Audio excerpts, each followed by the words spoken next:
Welcome to the Tech Diva Success podcast. This is a short weekly podcast that focuses on tools, processes, and best practices that truly fuel success for women in technology. We thank you for tuning in, and we hope you walk away with at least one best practice that will help you level up personally or professionally. What can you take action on that will make you 1% better?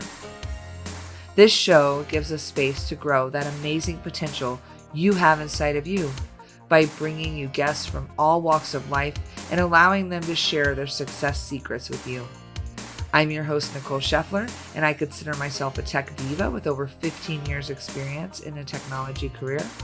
And I'm committed to sparking tech diva success with my collection of various books, podcasts, and projects, including our other podcast, the Diva Tech Talk podcast, which is all here to inspire you and is dedicated to women in technology. I know you're going to love it, so on with the show. Before we kick off this episode with Michael Papanek, I really suggest that as you listen, think about how he could potentially help your organization or even yourself grow. He really has some great experience in coaching in the tech sector. In fact, the best way to really go deeper than what I discussed with him on this short episode is his website. So I'm calling that out here right in the front. Go visit Michael Papanek, Papanek, obviously michaelpapanek.com, and you can grab his book. He's got a great blog, but most of all, check out his course, which is so hot right now on Udemy. It's called Agile Leadership and Resilient Teams. It's so timely, and it's going to give you practical ways to make your team unbreakable. Just reach out to him on his contact page via email or by the form and mention the show, Tech Diva Success, and you can even get a discount on his course. So check it out. Well, another episode, another opportunity to learn and grow success for women in tech. And this is actually a special episode because one of the reasons I started the podcast is to get the male voice on here because I feel like men have just as much to offer to women's success, either as allies, sponsors, or in this case, amazingly talented coaches, leadership coaches, change agent coaches. So today I have Michael Papanek. He's going to be on with us. He's done it all basically, but he's been a business leader. He's an executive advisor, organizational change agent, which is so key right now as we definitely come into the next frontier. And he has a little bit of roots in engineering, which I definitely appreciate as an engineer and engineering leader myself. He's had time at EDS. For those of you that may not know, that stands for Electronic Data Systems, and has a lot of experience there with implementations around a lot of large companies. And then he was also a partner and board member and general manager for learning innovation at a global consulting firm. So he was an engineer. He got a chance to do learning innovation, which are two other things I also love. So I'm obviously super geeked about this conversation, but he's a real expert at leading teams through full cycle product development as well. So he understands what leaders need to do.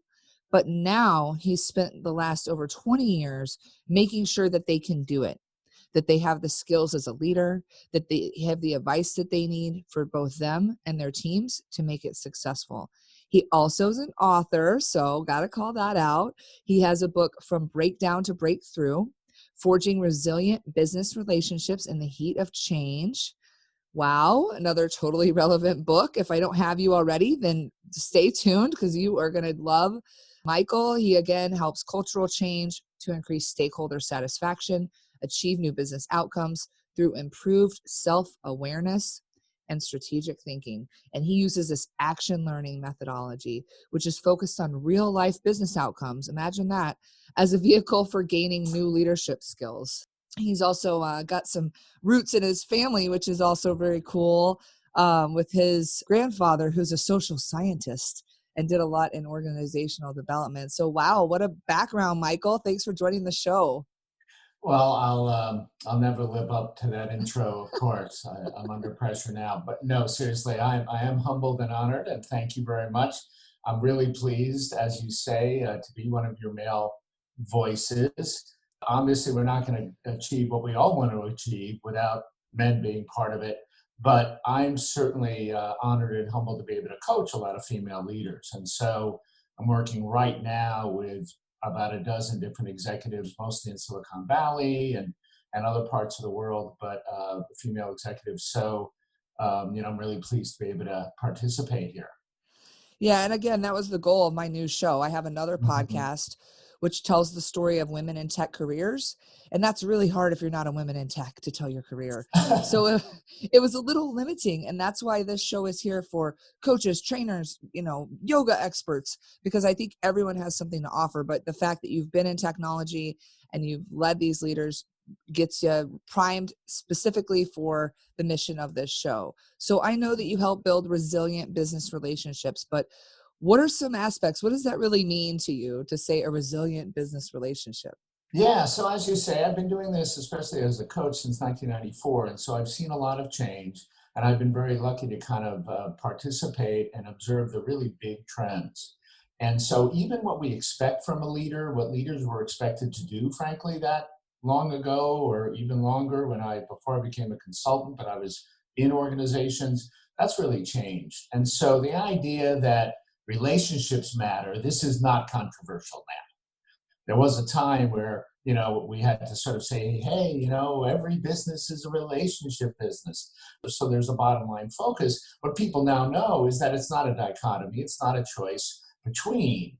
You want really sustained results, and you want to be able to do those pretty much no matter what. It's going to come down to relationships. If you want loyalty from your team, the people that work for you, that's about relationships. If you wanted to be treated with respect, if you want to move up, if you want to influence others, you get the idea, right? So a lot of this is about relationships. Now, that doesn't mean we're about friends exactly. What it does mean, though, is that we have the right level of knowledge and intimacy and understanding of each other so that we can be resilient. We can deal with problems. Well, you know what they say, right? Bad news does not improve with age. What happens with a lot of kind of relationships that aren't so great is they are sort of governed, they're limited. We can't be as collaborative. Conflict really hurts us. So, a resilient relationship is what a lot of leaders, male or female, would certainly ask me about, whether it's with their boss, a key report, a customer, a peer, whole other parts of the organization. And so we define a resilient business relationship essentially across three dimensions. It should be strong, flexible, and fair. Right. So when we think about classic, again, you mentioned engineers. I was a systems engineer, but if you asked industrial engineer, someone who builds bridges, what's resilience? They'll say it's strong, strength plus flexibility. Right. We all may have seen that bridge on the video that kind of twists in the wind or whatever. Some of those videos, the bridge disintegrates. Others, it stays up. Why does it stay up? Because it's both strong and flexible. The palm tree, not the mighty oak, right? Etc. We get the metaphor. The reason we add a third dimension, strong, flexible, and fair, is because humans are not bridges.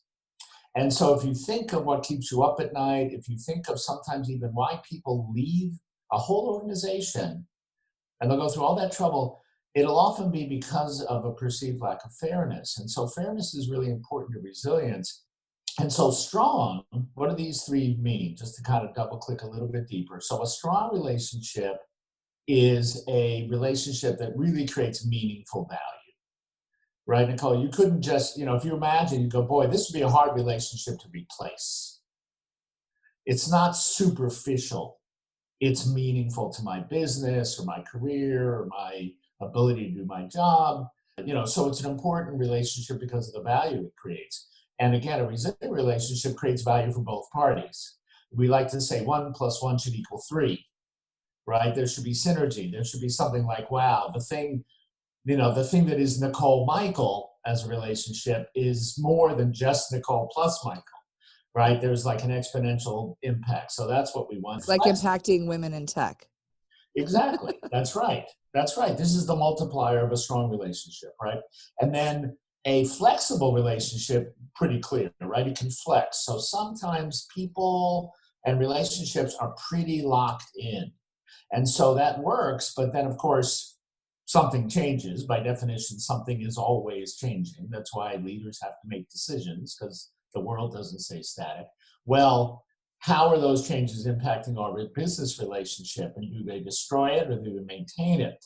Obviously, during the COVID situation, a lot of the resilient relationship between a company and its clients, a company and its employees, a company and its suppliers are all being tested. So when we talk about agile leadership, we often think of flexibility. And then finally, fairness is defined as not equal, but equitable. So a fair relationship doesn't mean we sort of take everything and divide it in half, or however many people or whatever it is. A fair relationship means, one, I feel respected for who I am, I feel listened to, and I believe that the other person has my interests at heart. So there's trust, right? So intentions are critical to fairness. And then fairness is also measured by people at work in how much they're putting in versus what they're getting out, right? And so if I feel like I'm putting in, and most of the benefits are going to someone else or unfairly going to that other person, then that's not going to be sustainable. That's not going to be resilient.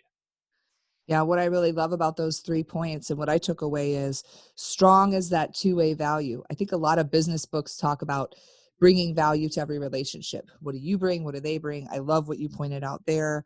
The flexible, I mean, just hearing the struggle. Like, Mhm. relationships are always good when it's like, "Hey, Michael, how you doing?" Doing great. They're not so great when you have to face adversity like we are today. Adversity in how our customers do business, on how we're going to make our bottom line, or just how we're going to survive a day with young kids running around the house, or Exactly. elderly people sick, or whatever it may be. And then the fair, I like how you said equitable, because when you have diverse ideas, I work with a leader and he's a great leader because it's equitable. So we could collaborate and my ideas are equal, but he has the higher card because he's the proven leader. He's the director. So what I took away from that is like, wow, I see that in my relationship because I believe he's a really fair man. So kudos to That's right. him. That's one thing I think of when I think about why is there valuable in fairness, because we need collaboration. So an equitable leader will not say my idea is the best. They'll say, I'm going to collect all the ideas. There's great ideas everywhere and bring it together. So those are some 3 great, really good points. Keep going. Let's keep dropping some Yeah, I knowledge. mean, just building for a second off of what you just said, fairness and decision making, that's where a lot of people measure fairness. Yes. That's where they measure empowerment, right? Empowerment is the belief that I have appropriate influence over the decisions that affect my work and things I care about. So I like to say, not everybody's going to get their way, but they do deserve a fair hearing, right? So what you describe, that relationship with that manager, it sounds like in a way, you're saying, you know what, they don't always do what I say, and I know they have a certain authority that I don't have, and they've earned that, and or whatever. That's their job. But you know what? I feel like even if I don't get my way, I understand why. The leader can share the rationale behind the decision, and it's not seen as political. And no, what you don't know can hurt you as a leader. And so that sense of fairness treats others like adults. You know what? You come to me like an adult, I'm going to take this seriously, whatever it is. Maybe I can't solve your problem. A lot of leaders have horrible pressure right now because there are so many problems that they have to deal with for their employees or otherwise. And they're like, I can't solve all these problems. Well, that's right. You can. What's unfair would be to imply that you could, or to run away from those problems, or to blame someone for bringing them up because I can't solve them, so I'm mad at you. So strong, flexible, and fair is what we're talking about. And remember, I'm also talking about the other thing that I think people are noticing now that I think is important is this idea of individual versus social resilience. So for many years, and you talk about leadership books you've read and stuff, there's a lot of work on individual resilience. We study people in especially difficult situations after 9/11 or the earthquake in Haiti or death in a family or anything that might happen that's especially difficult. We study those people and we determine the attributes of resilience. For example, a sense of agency. So people that are resilient after those situations tend to have a belief that, you know what, I can't change everything, but I can change something. Well, individual resilience is great, But what organizations and leaders need now is social resilience, resilience. So that's not the ability of me to take care of myself, which is lovely. But what if I take care of myself by leaving your outfit? What we want is resilience as a team. And if you've been on a phenomenal, high end, really like best time of your career kind of team, I'm going to guess that that whole team was strong, flexible, and fair. And so I work a lot on helping leaders understand the barriers and ways to support a resilient team culture. And so one of the things we look at there is this thing we call the heat curve. So these agile leaders that have resilient teams actually can handle this, what I call heat, which is that energy that you all recognize. It's the meeting where we're finally discussing those ideas, or we're finally working out this thing, and gosh darn it, or and maybe it's very positive heat, a great innovation. Often though, it's a conflict that needs to be resolved that lesser teams can't handle that heat. And so I actually put it on a graph called the heat curve. And essentially, as heat increases, initially most teams can handle that for a little while. And so if they're going to innovate, like you said, they're going to need that heat, they're going to need diversity. Remember, innovation is simply a change that we like, right? It's all about difference. It's all about some difference, right? And so how we handle difference. So some teams have a heat curve that drops off very quickly. They either get polite or they get mean. We call this the nice meeting or the mean meeting. And so people either start what we call blame storming, right? Or everybody finally shuts up and just listens to what the boss says or whatever. These are very damaging and can create a toxic culture when you have an extreme version of this. Conflicts don't get resolved. People pay a pretty serious price. They start to learn and practice dysfunctional ways of getting their needs met because they don't have a good way to get it met. So what effective leaders do is they manipulate this heat curve. They build resilient relationships across the whole team. And there are teams I work with that pretty much never drop into breakdown. They can handle pretty much as much heat as needs to be handled, including bad news, difficult news, plans that don't go as planned, which is all plans essentially. And so the idea of the heat curve makes us pull together under stress rather than pulling apart. Wow, that's definitely super powerful. So it's the heat to bring people together. And again, the more diversity we charge forward with in every organization, the more heat. I love how you laid that out there. That was excellent. That's right. And these days we tend to use those initial DEI, diversity, equity, and inclusion. And the reason we might like those three words is exactly what you're talking about. Diversity is going to give us strength. Equity is that fairness that I've talked about, where there's a proper distribution of the gains created. And so it's not coercive or exploitive of certain people. And so I think that's a lot of what we're trying to solve right now. And then obviously inclusion is almost the action word behind diversity and equity, which is how do I include alternative points of view? What about when we don't agree? Our thinking is based on our experiences, or else we're kind of crazy people, right? So obviously, where does your belief come from? Well, I believe what I believe about leadership. You believe what you believe about, let's say, women in tech, based on a very reasonable and thoughtful, right? So if that belief system meets another belief system that comes from another place, what the greatest leaders can do is they can align, right? So that we can find common interests. We can identify interests that aren't common, and then we can work through options, we can test things, we can try things, we can practice a little give and take without feeling like we're giving up something important about ourselves, right? So it's collaboration that actually produces more rather than like a capitulation that produces less. Well, our show is all about big success secrets. So I know you're going to bring this all together for us. What would you say is the grand finale here of our show of what you have to share with our audience? Yeah, well, and again, thinking about this audience and trying to kind of humbly imagine what could I help, and I'm thinking about a lot of the leaders that I work with, female leaders that I work with, and so a standard coaching kind of setup is you do what's called the 360 qualitative analysis or a stakeholder input type assessment. And so this is where you ask the leader, hey, who are people that you respect or who are important relationships in your business Let's get input from those stakeholders about what makes you great, what people appreciate, and what they wish you might change, or how you might improve through this coaching and the other improvements we're doing. This is just an outstanding way to get input, and sometimes you identify different perceptions. And so a pattern that I thought of that kind of leads to that success secret is I'll work with a female leader, executive, whatever, and she'll probably say, I wish I had more influence. I wish I had a better strategic impact on the company. I have more from my point of view. I want to have a bigger impact. And so we so great. I mean, that's certainly many, many men would have the exact same goal. So I go to their stakeholders, and one of the male stakeholders tell me, I wish she would be more visionary. I wish she would share her point of view more strongly. I wish she would have a bigger impact on strategy and not as tactical. So the secret is kind of, well, what about this? Why is this? And so I think, one, it's just one person's unscientific source of data that says, yes, the world is wanting that from all leaders, and certainly from female leaders. And so women can and should speak strongly.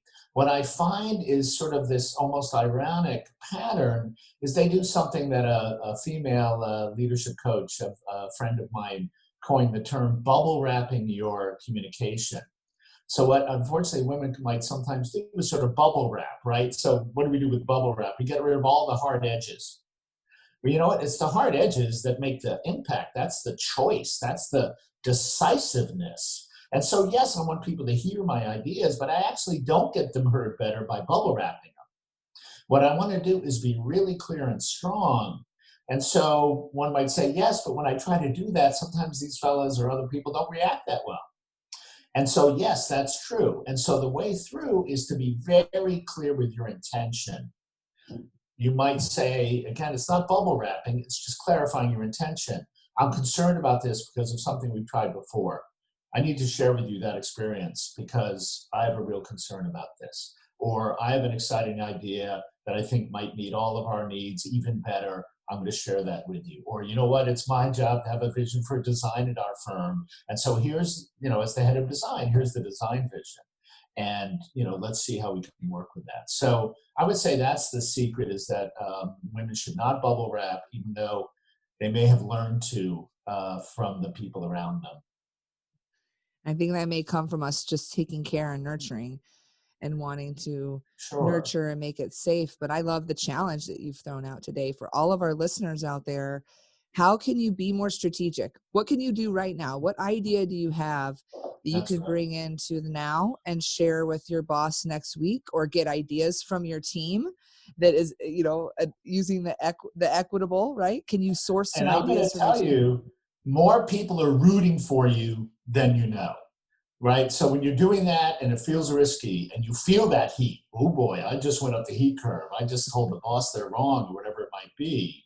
I just said the thing that, others aren't saying. That's leadership. I mean, the word leadership, the leader goes first in a race. Sometimes you have to go first. Sometimes you have to have that courage. And I would say, remember, even if you don't see it or hear it, there are more people rooting for you, and there are more people wanting you to do that than you might think. And I feel like that's who they're going to sponsor when they look at different people That's when they're right. not at the table. That's right. What an irony to be passed over by trying to be a little too nice. Again, we're not talking about being mean. We're just saying nice is not really what we're solving for. Be bold, take the chance. That's right. Thank you, Michael. You've given us so much. Thank you so much for the time with everybody today. And I think you get the last quote of the day. Be bold. Life rewards those who take a risk. There you go. And then technically you have the last word. Oh, I guess so. As men always have to do. I appreciate you. I'm grateful for the Thank you work so that you're much. doing to help all leaders and teams be better. That's what we're about, 1% better every day. And that is the difference between excellent teams, those teams that you talk about. And if people want to get a hold of you, which I think they might after this small amount of knowledge and knowing what many, many businesses and leaders are going through, what's the best way to do that? My website, michaelpapanek.com, michaelpapanek.com. I'm also an instructor on Udemy. I have a new course that talks about a lot of these ideas and many more. called Agile Leadership and Resilient Teams. So you can check that out. Come to my website and get a discount coupon and so forth. So I would, of course, love to hear from any of your listeners or viewers, and just to discuss these interesting leadership concepts. Great. So if you like this, give us a rating or review. We'll go into that, but leave a comment if you're on a platform that does that, and we will continue to drop all of this information in the blog write up on our website so that we could continue to share and empower more women in technology. So thank you for joining us, because our intention is to spark Tech Diva success. And you talked about bringing the heat. And I think it was a great tie to the theme of Oh, sparking great. success, because that's Yes. what we want to do. We want to bring the And it heat. is. No kidding. I mean, it really is. So bring the heat. Maybe that should have been the last one. Well, we'll leave you with bringing the heat as an individual or as a leader. Thanks again, Michael. All right. Thank you, Nicole. Thank you again for listening. And we really hope this sparks something in you that you can use to manifest more success in your life. Please give us a rating or review. We would love to see how this show has inspired you. You can also connect with Tech Diva Success on Twitter, Insta, and Facebook. We're very easy to find under that name.